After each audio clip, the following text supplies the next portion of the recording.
Hello S ನಮಸ್ಕಾರ. ನಾನು ಶಿವಮೊಗ್ಗ ವಿರೂಪಾಕ್ಷ ಮಾತನಾಡ್ತಾ ಹೇಳ್ತಾ ಇದ್ದೀನಿ. ಆಹಾ ಖಾರವಾಗಿದೆಯಲ್ರಿ, ಅಬ್ಬಬ್ಬಬ್ಬ ಒಳ್ಳೆ ರುಚಿಕಟ್ಟಾಗಿದೆ ಕಣ್ರಿ. ಹಸಿರು ಮೆಣಸಿನ್ಕಾಯಿ ಹಾಕ್ಯಾರ, ಸೂಪರಾಗಿರುತ್ತೆ.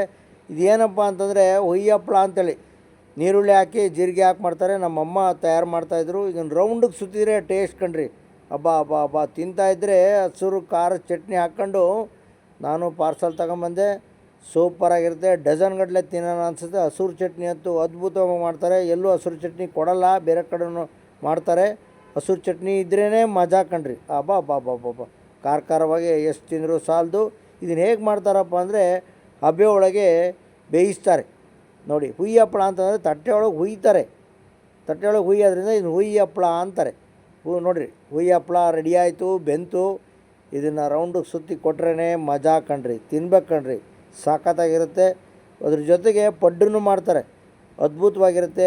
ಪಡ್ಡಿಗೆ ಕಾಯಿ ಚಟ್ನಿ, ಕೆಂಪು ಚಟ್ನಿನೂ ಕೊಡ್ತಾರೆ, ಸೂಪರಾಗಿರುತ್ತೆ. ವ್ಯಾನ್ ಒಳಗೆ ಇಟ್ಕೊಂಡ್ಯಾರ, ಮಾರುತಿ ವ್ಯಾನಲ್ಲಿ. ಶ್ರೀ ಚಾಮುಂಡೇಶ್ವರಿ ಫುಡ್ ಕಾರ್ನರ್ ಅಂತ ಇಟ್ಕೊಂಡ್ಯಾರೆ. ಹೆಣ್ಮಕ್ಳೇ ನಡೆಸ್ತಾರೆ. ಹೆಣ್ಮಕ್ಳಿಗೆ ಒಂದು ಹೆಲ್ಪ್ ಆಗಲಿ, ಹೋಗಿ ಎಲ್ಲರೂ ಅಲ್ಲಿ ಟೇಸ್ಟನ್ನು ನೋಡಿ. ಎಲ್ಲಿದೆಯಪ್ಪ ಅಂದರೆ ಶಿವಮೊಗ್ಗದ ಗೋಪಾಳದ ವಿಶಾಲ ಮನೋಭಾವ ಇರ್ತಕ್ಕಂಥ ವಿಶಾಲ್ ಮಾರ್ಟ್ ಎದುರುಗಡೆ ಸೈಡಲ್ಲಿದೆ. ಅದ್ಭುತವಾಗಿದೆ, ಖಾರವಾಗಿದೆ. ನೀವು ಎಲ್ಲ ಹೋಗ್ತೀನಿ, ಹೆಣ್ಮಕ್ಳಿಗೆ ಹೆಲ್ಪ್ ಮಾಡಿ, ವಿಡಿಯೋವನ್ನು ಶೇರ್ ಮಾಡಿ.